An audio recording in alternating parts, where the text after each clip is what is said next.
Up next on Lion TV, we have a report on Cersei's new on-the-go breakfast program and a story about a local church celebrating the fall holidays. And me, Samuel Stubbs, here to bring you all your latest college football and NFL updates. All that and more. Lion TV starts right now.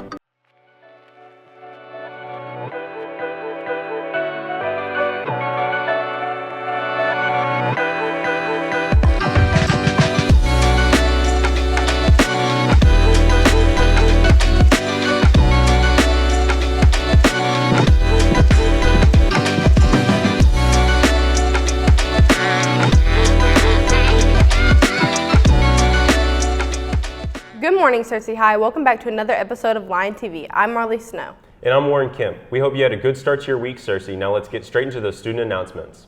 Seniors, you should have received a Google form in your school email requesting very important information for your graduation diploma. If you have not already done so, please complete the form as soon as possible. If you did not receive the form, please see Miss Kelly in the East office.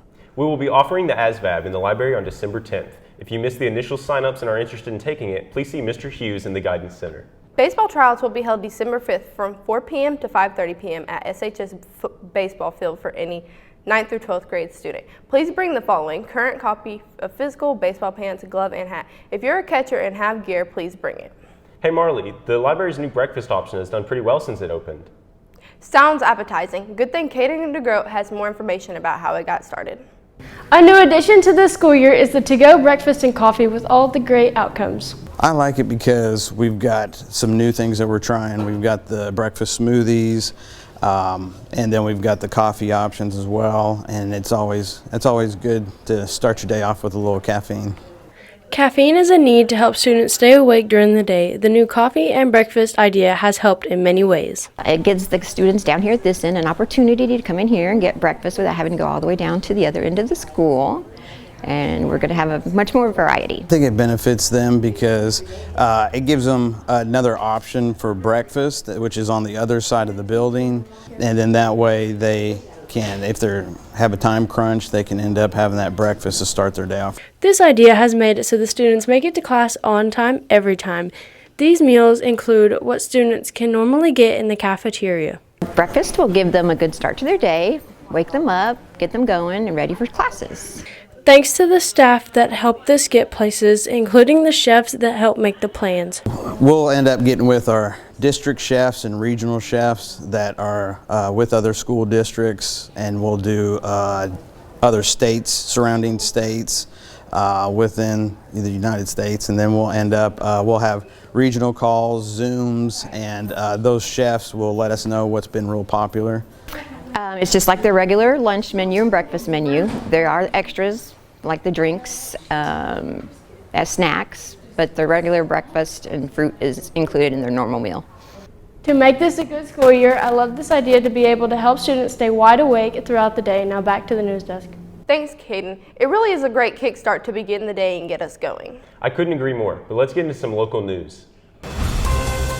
Tuberculosis cases are on the rise in Arkansas, reaching their highest point in over a decade. The Arkansas Department of Health announced Friday morning officials with the ADH say that as of November 1st, they have recorded over 100 cases of tuberculosis in the state for adults and pediatric populations. This is the first time in the past 15 years that Arkansas has surpassed 100 tuberculosis cases in a year. Tuberculosis is an airborne infection caused by a bacterium called Mycobacterium tuberculosis. While the bacteria usually attacks the lungs, it can attack any part of the body, including the kidneys, spine, and brain. Not everybody with tuberculosis bacteria becomes sick. However, the disease can be deadly if not treated properly. Lebanon's caretaker prime minister on Friday asked Iran to help secure a ceasefire in the war between Israel and Hezbollah, and appeared to urge it to convince the militant group to agree to a deal that could require to pull back from the Israel-Lebanon border. The Prime Minister made the comments in talks with Ali Larihani, a top advisor to Iran's Supreme Leader Ali Khamenei.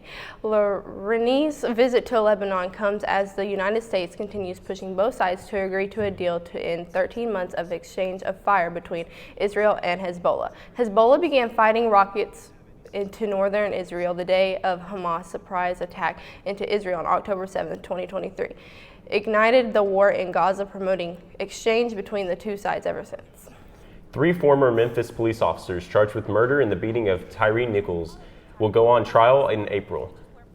Tadarius Bean, Demetrius Haley, and Justin Smith have pledged not guilty to state charges of second-degree murder in the death of Nichols, who was punched, kicked, and hit with a police baton after he fled a traffic stop in January 2023.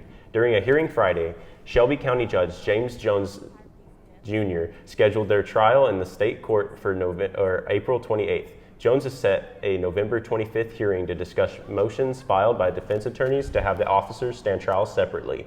The three were found guilty October 3rd of federal witness tampering charges in the death of Nichols, 29, whose beating was caught on police video that has been released to the public. The weather has been getting a little cooler here recently. You're right, but I wonder if it's going to keep up. Same here, so let's send it over to Star Cox with all of our weather updates. Good morning, Searcy High. Today I'm here with your weather updates. It will be sunny with a high of 62. Rain is at 1% chance. Your winds are going west-northwest at 10 to 15 miles per hour. Your humidity is at 41%, and your sun rose at 6:47 a.m. On to tonight. Tonight will be partly cloudy with a low of 38, rain at 1% chance, winds going west 5 to 10 miles per hour, humidity at 56%, and your sunset is at 4:57 p.m. On to that almanac. For the last 7 average days temperature, you have a high of 74, a low of 38. Your monthly average of precipitation is 2.34 inches, and your month to date is 4.77 inches. On to that 5cast. On Thursday, it will be sunny with a high of 62, a low of 36, and a 1% chance of rain. Friday will be sunny with a high of 58, a low of 35, and a 5% chance of rain. Saturday will be partly cloudy with a high of 61, a low of 43, and a 5% chance of rain. Sunday will be partly cloudy with a high of 69, a low of 56, and a 5% chance of rain. And Monday, it'll be mainly cloudy with a high of 70, a low of 54, and your rain percent chance is at 17. Well, looks like it's starting to cool down. And I'm glad to hear it. Well, thanks, Star, once again for those updates, but I can't wait for lunch. Do you know what we'll be having today, Warren? I do. Today for lunch we'll be having classic cheese pizza, classic cheeseburger, mini turkey corn dogs, chicken pasta alfredo, ham and Swiss cheese sub, strawberry parfait, and milk. Sounds amazing as always. Be sure to thank our wonderful lunch ladies for their hard work. With Thanksgiving coming up, I'm starting to miss the Halloween season. Same here. David Hodges has a story about a local church who held a special event just for the occasion. Trinity Baptist Church in the heart of Searcy held their annual trunk or treat a day before Halloween this year. This event was created to host a safe environment for the kids and community it serves. With us is a new member of the church who participated in giving away candy. I go to Trinity Baptist. It's over there by Berry Hill Park. We had a trunk or treat. Picking a costume could be something difficult for anyone, but Bo and his friends had a special idea in mind to go along with his car decor. Me and 2 of my other friends, we dressed up as dogs, blow-up dogs. Here's some candy. All of the costumes and car decorations were very nice, but what kind soul put it all together? My youth pastor's idea. He said it was between the guys and the girls who had the best car, and so the girls had like a concession stand. They were like, there's a hot dog, a pickle, a cook, and all that. And then me and my friends, we bought these blow-up dog costumes, and then we had like dog houses. They held a costume competition with everyone. Bo and his 2 friends had a good idea with their costumes. However, the youth pastor had a better idea. My favorite costume was my youth director, Jacob, and my music director, Mr. Nutt. They were dressed up as pigs. The trunk or treat has been going on for about 5 years. It has become a welcome tradition for the church and the people of Searcy. Now back to the news desk. Thanks, David. I definitely have to check out the event next year. Speaking of checking stuff out, did you check out the Lions football game last Friday? I did not, but I do know that Samuel Stubbs has all of our updates and results from the game, so let's send it over to him.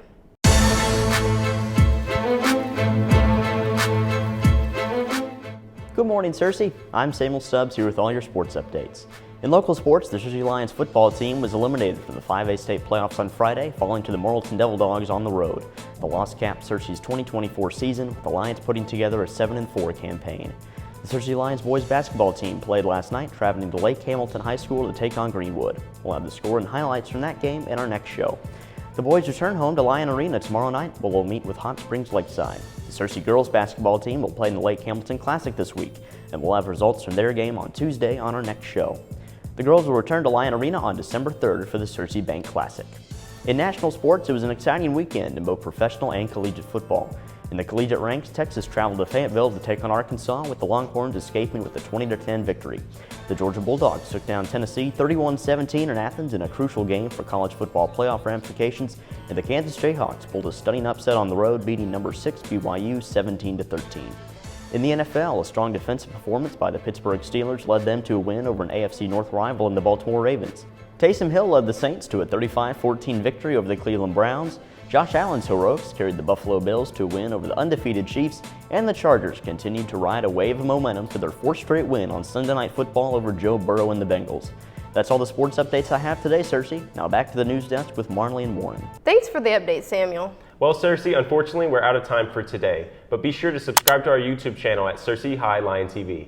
And follow us on X at Lion TV, Instagram at Cersei Lion TV, and on Facebook at Cersei High Lion TV. Signing off, I'm Marley Snow. And I'm Warren Kemp. See you Friday, Cersei.